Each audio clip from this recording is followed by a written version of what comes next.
कजरा, बान्ही के केसिया में गजरा, लगाई के कजरा तू हसीन लागलो ए जान।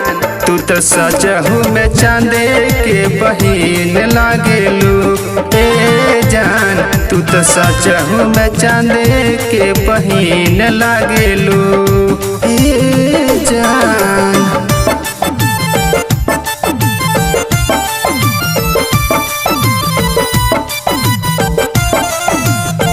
म्यूजिक बाय अनूप कुशवाहा।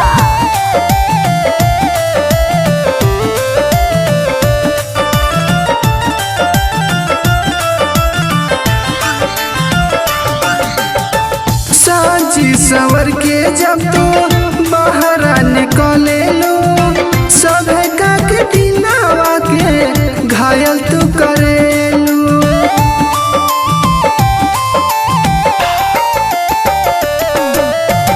साजी सवर के जब तू बाहर निकले लो, सभे का के दिलावा के घायल तू करेलू। लगा के ओठावा में लाली कोरी पहने कान वाली, लगा के ओठावा में लाली कोरी पहने कान वाली, तू रंगीन लागेलू ए जान। तू तो सचहू में चांद के बहिन लागेलू ए जान।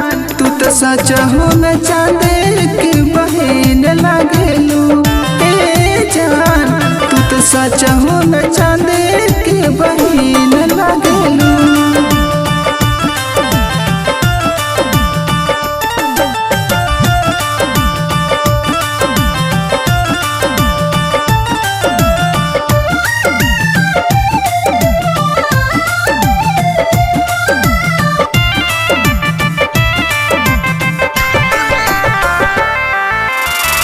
केसिया खुलले तोहर लागे आसमान हो, सूरज विकरम के मारलू जान हो।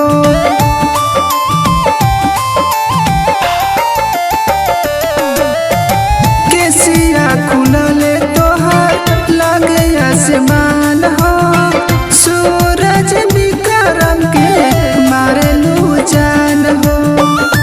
नाही सवर नाही गोरे रूपवा बेजोड़ हो, नाही सवर नाही गोरे रूपवा बेजोड़ हो। सुंदर सीन लागेलू ए जान। तू तो सचहू में चांद के बहिन लागेलू ए जान। तू तो सचहू में चांद के बहिन लागेलू ए जान। तू तो सचहू में चांद के बहिन लागेलू।